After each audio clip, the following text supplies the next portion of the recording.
Madame, Monsieur, bonsoir et bienvenue dans Question Éco. Au menu ce soir, marché du médicament et recherche et développement. D'abord, en compagnie de notre premier invité, un analyste des marchés pharmaceutiques, nous allons analyser les chiffres du secteur au Maroc au moment où la polémique enfle sur une possible pénurie de certains médicaments. Abdelmjid Belaïch partagera avec nous ici sa vision pour une politique du médicament marocaine compétitive. Quid aussi des tests Covid-19 rapides qui connaissent actuellement un engouement planétaire. Et force est de constater que cette crise sanitaire a donné comme un nouveau souffle à la recherche et développement, la R&D, à tel point que le Maroc a réussi à produire ses propres tests Covid, respirateurs artificiels et autres thermomètres. Hier, un appel à projet d'une enveloppe de 170 millions de dirhams a été lancé, avec comme objectif annoncé par ses initiateurs celui de créer une nouvelle dynamique au niveau de la recherche nationale, car force est d'admettre aussi que la R&D est assez balbutiement puisque le budget qui est alloué représente moins d'1% de notre PIB. Pourtant, ce ne sont pas les chercheurs qui manquent. Le Maroc est le pays africain qui compte le plus de chercheurs avec 35 000 chercheurs. L'université Mohamed VI Polytechnique fait partie des acteurs majeurs dans la redynamisation de la R&D nationale. Son directeur de la communication, Khalid Badou, sera avec nous en seconde partie. Bienvenue à tous.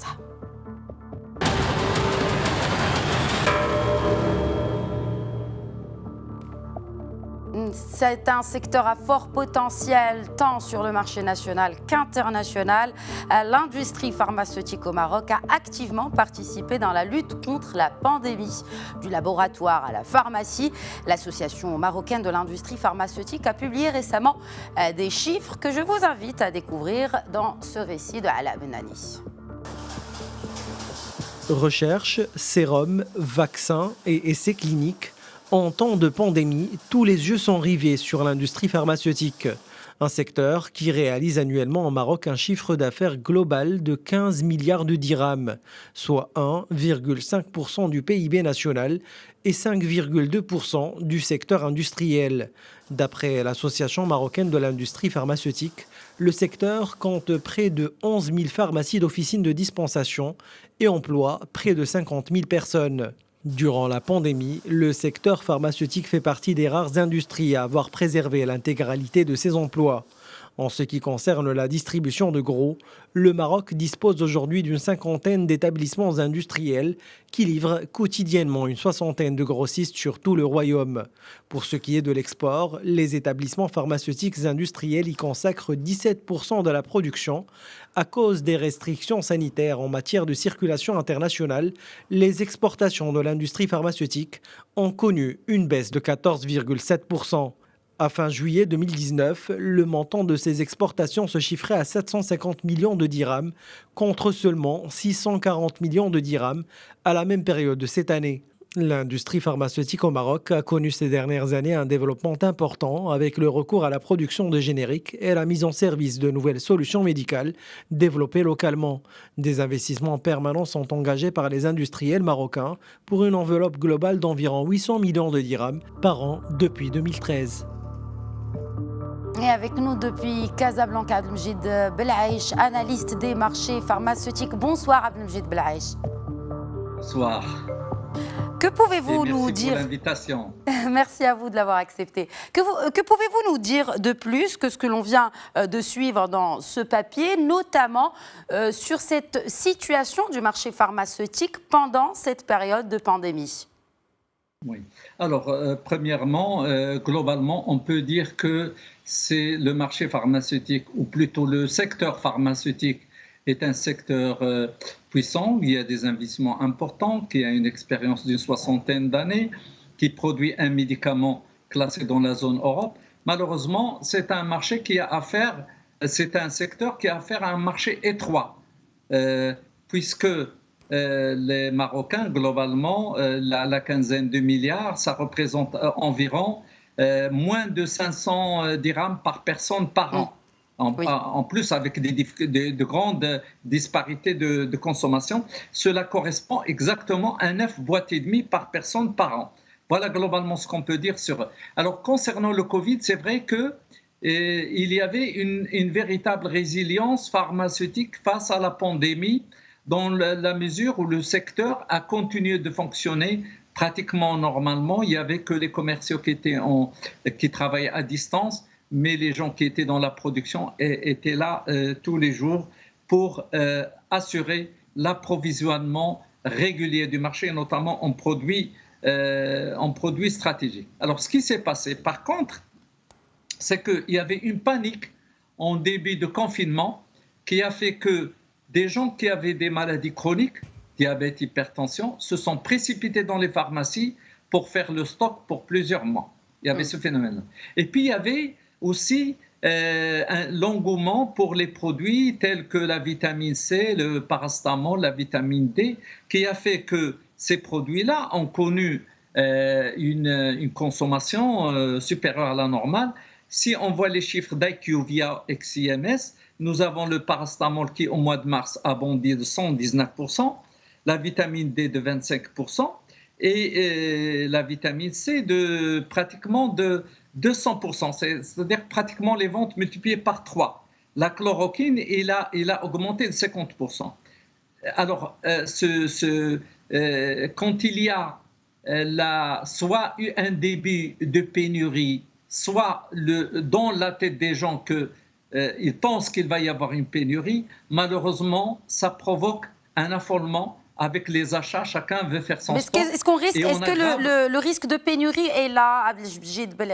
Est-ce qu'on risque de manquer de quelques médicaments? Vous avez parlé de la vitamine C, je vous évoque aussi l'exemple du zinc, tous ces compléments alimentaires qui aident à renforcer l'immunité, bien sûr, en temps de pandémie. Oui. Donc, est-ce que vous pensez que le Maroc risque de manquer de certains médicaments?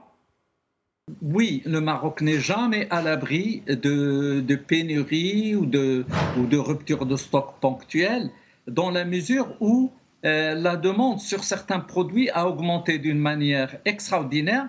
Le temps que les laboratoires réagissent, si vous voulez, et qu'ils achètent la matière première, et ça met un certain temps pour arriver au pays, puis après pour fabriquer le lot et le libérer et pour qu'il se trouve sur le marché, il y a un temps qui passe. Et ce temps, il y a des patients qui risqueront de souffrir. Donc déjà, il faudrait que les gens n'aient pas ce comportement d'aller chacun pour soi, je veux faire mon stock et tant pis pour les autres, parce que malheureusement, on risque de pénaliser de véritables malades à un moment où nous, on n'est pas malades. D'accord. Et ça, c'est un point très important. Très bien. Avant de revenir sur l'écosystème, sur cette industrie pharmaceutique, je voudrais évoquer avec vous un point d'actualité, notamment en ce qui concerne ces tests Covid en pharmacie. Selon vous, selon l'expert que vous êtes, est-ce une bonne idée? Écoutez, ça ne peut jamais remplacer l'examen PCR qui est le plus fiable, mais c'est un plus qui permettra de détecter rapidement, et bien sûr il est moins précis, mais il permettra de le faire chez des personnes qui présentent des symptômes et donc de dire, voilà, donc d'éliminer par exemple quelqu'un qui a de la grippe, il n'a pas... il a son utilité, il faut le faire, et d'ailleurs la haute autorité de la santé en France l'a autorisé sous certaines conditions. Et l'OMS également. Absolument, à condition qu'il soit fait dans de la rigueur, mais qu'on sache qu'on a un outil approximatif qui vaut ce qu'il vaut, mais ça ne remplacera jamais, donc ce test qui s'appelle le test antigénique, ne remplacera jamais la PCR qui reste le test de référence.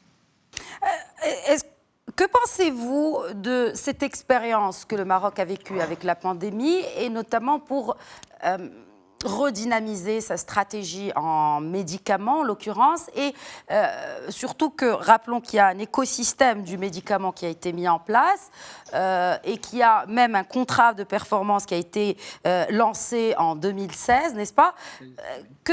Comment cette expérience que nous venons de vivre avec cette pandémie peut nous aider à passer à l'étape supérieure? Premièrement, ce plan qui était un plan très ambitieux, le plan 2016-2020, malheureusement aujourd'hui, on est pratiquement à fin 2020 et force de constater qu'il est loin d'avoir atteint ses objectifs. Pourquoi? parce qu'il y avait une volonté politique affichée pour développer un certain nombre de choses, et notamment pour développer l'exportation, la fabrication locale, etc. Mais en face, sur le plan pratique, il y avait exactement des décisions qui allaient à l'encontre de ça, telles que avoir donné le statut d'établissement pharmaceutique industriel à des laboratoires fantômes, et donc ils avaient les AMM pour importer, et au final on s'est retrouvé avec un déficit de la balance commerciale qui a explosé. On a donc au final on n'a atteint aucun des objectifs de ce fameux plan d'accélération industrielle, ni en termes de... Ce que vous dites en fait, c'est que... Donc si on prend ce plan d'accélération industrielle, vous pensez qu'il n'a pas vraiment donné beaucoup d'importance à cette industrie du médicament? Si vous voulez, il n'y avait pas une coordination entre les différents départements ministériels pour aller dans le bon sens. Au niveau du ministère de l'Industrie, il y avait ce plan qui était fait avec beaucoup de sérieux et tout ça. Mais par contre, au niveau du secteur du département de la santé, les décisions qui étaient prises dans la manière d'accorder de manière abusive des AMM en importation au lieu de favoriser la fabrication locale, etc., a fait qu'on a torpillé, que ce plan a été quelque part torpillé. L'objectif qui était fixé pour le chiffre d'affaires de l'industrie pharmaceutique, qui était de 24,8 milliards, désolé, mais aujourd'hui, on est seulement à 11 milliards. Le déficit de la balance commerciale qui est aujourd'hui de 5,5 milliards de dirhams aurait dû être réduit de 7,8 milliards. Autrement dit, on aurait pu nous retrouver dans une balance pour la première fois bénéficiaire de 1,4 milliard. Oui. On en est loin. La valeur ajoutée non plus, qui était visée de 8,8 millions de dirhams. On est à 8,8 milliards de dirhams. Milliards, c'est ça. On est à 4,6. Donc on est loin. On est loin. Désolé, on est à fin 2020 et les objectifs sont loin d'avoir été atteints. Il faut revoir toute la politique au niveau de la réglementation, au niveau de tout ce qui se fait, au niveau du ministère de la Santé. Et bien sûr, il y a un appel pour aller vers une véritable agence du médicament, parce qu'aujourd'hui, malheureusement, une direction des médicaments de la pharmacie est totalement inadaptée, elle est dépassée. Il faut passer à autre chose et en même temps, il faut avoir une vision nationale comme dans tous les pays. En Europe, ils avaient délocalisé dans les années 70 leur industrie vers la Chine, vers l'Inde, les matières premières, puis après les produits finis. Aujourd'hui, tout le monde s'est remis en cause et tout le monde dit qu'il faudrait que ces industries qui sont stratégiques reviennent au pays. La même chose au Maroc. Nous avons une industrie qui s'est construite sur 60 ans. Il faudrait la sauvegarder et la développer et éviter tout ce qui est de nature à torpiller les investissements et non pas parce qu'il y va de la souveraineté sanitaire du pays et ça permettra quand vous dites souveraineté de sécuriser... Sanitaire, voilà, oui. je voudrais juste que vous nous donniez une définition de cette souveraineté sanitaire dont vous parlez.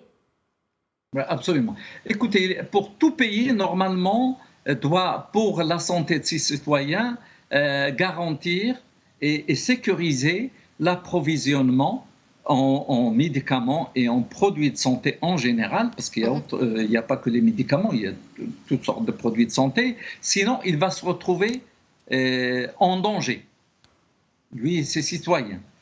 Et pour ça, il faudrait prendre un certain nombre de mesures pour protéger d'abord son économie avant de... Et par exemple, si on encourage la fabrication locale, ça veut dire qu'il va y avoir des investissements industriels, donc création d'emplois, donc création de la valeur ajoutée. Mais donc, si vous dites que le marché est étroit, où iront ces médicaments qui seront produits ici, justement ?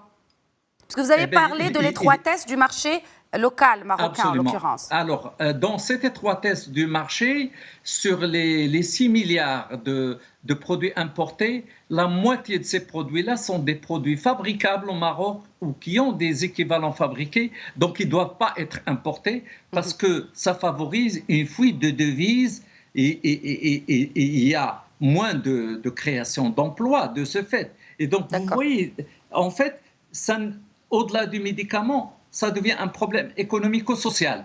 C'est beaucoup plus large que ça. Merci beaucoup Abdelmjid Belaïch pour tous ces éclairages et d'avoir répondu à nos questions. Je rappelle que vous êtes donc un analyste des marchés pharmaceutiques. Merci encore une fois.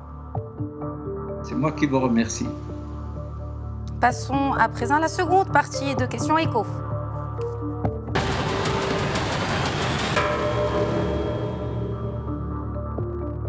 Et avant d'établir le contact avec notre second invité, je vous laisse avec ce papier de Ala Nani qui revient sur les détails de cet appel à projet qui vient d'être lancé en faveur et pour la redynamisation de la recherche et développement.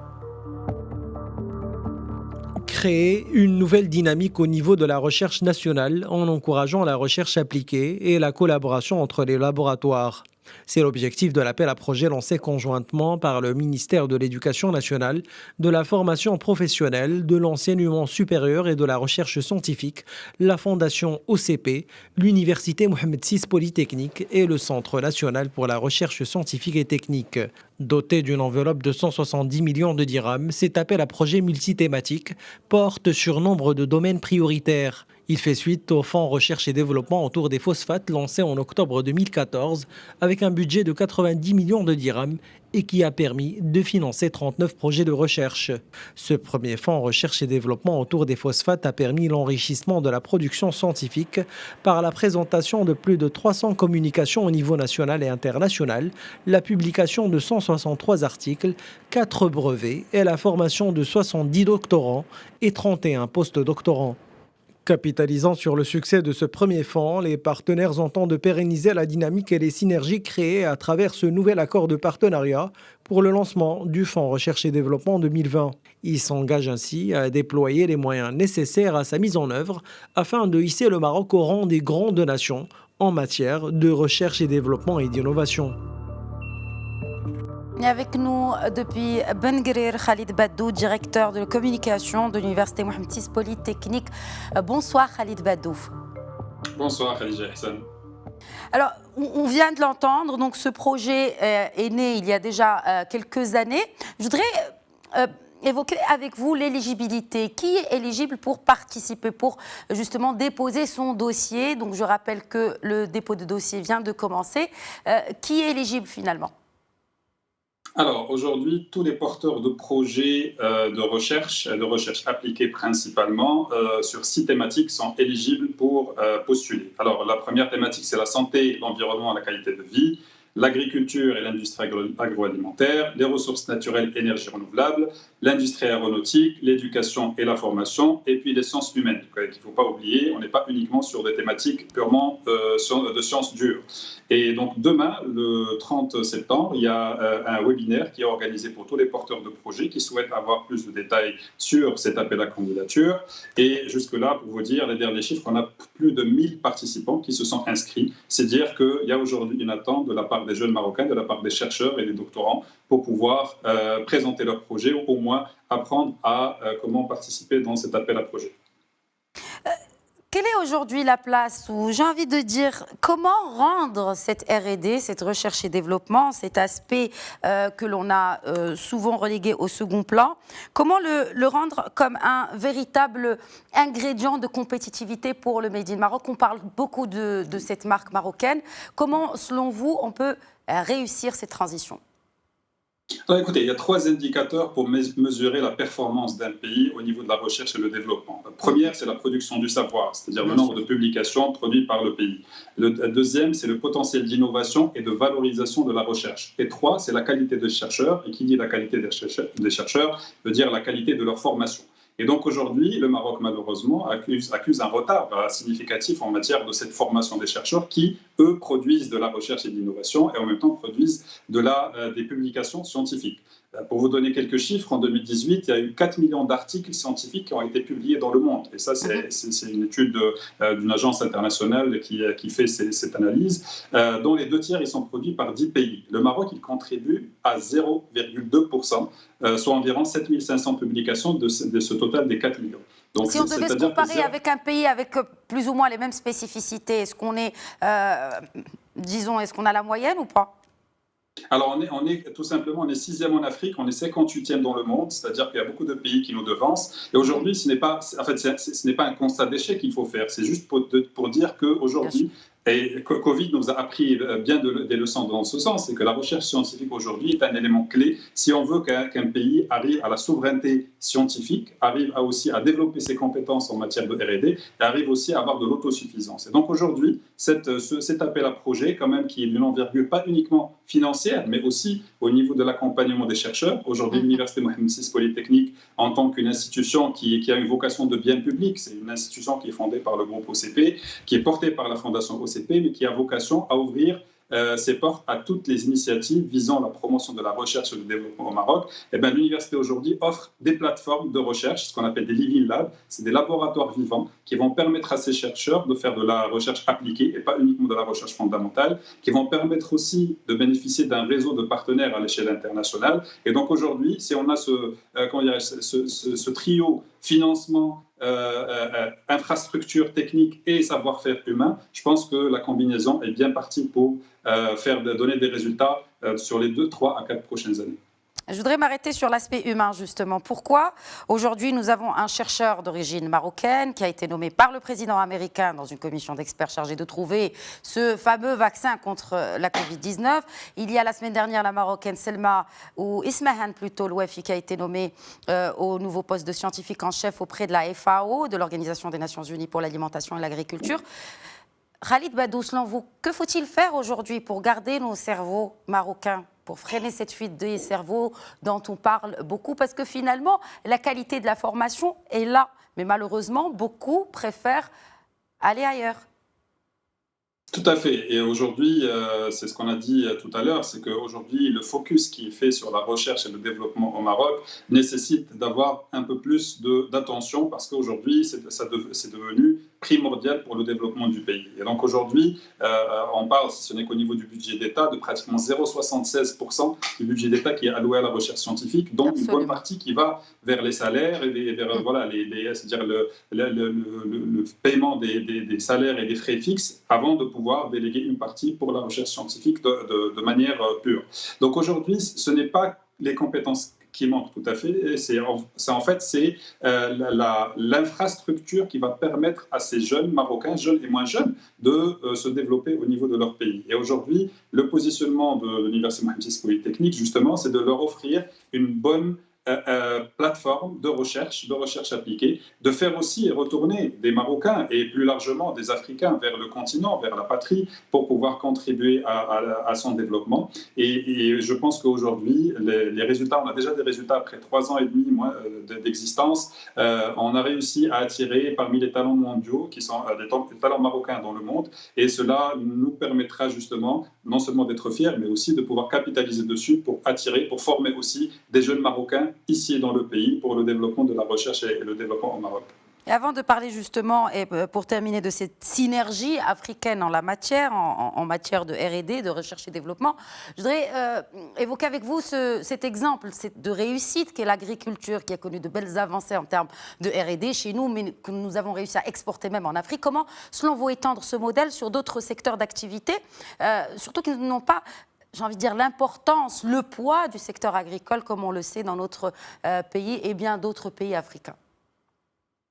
Vous savez, à un certain temps, quand on arrive à rendre la recherche comme un bien commercialisable, entre parenthèses, c'est-à-dire que les universités et les laboratoires de recherche vendent des prestations de recherche pour des entreprises, c'est-à-dire qu'il y a un marché de R&D qui émane de la part des entreprises, c'est-à-dire qu'il y a des financements qui viennent, et c'est-à-dire qu'on arrive à créer un écosystème, je dirais, de la recherche et du développement en faveur du développement du pays, pas uniquement dans un seul sujet, mais sur plusieurs sujets. Ça peut être l'industrie, la data science, l'intelligence artificielle, et les sciences humaines et sociales également.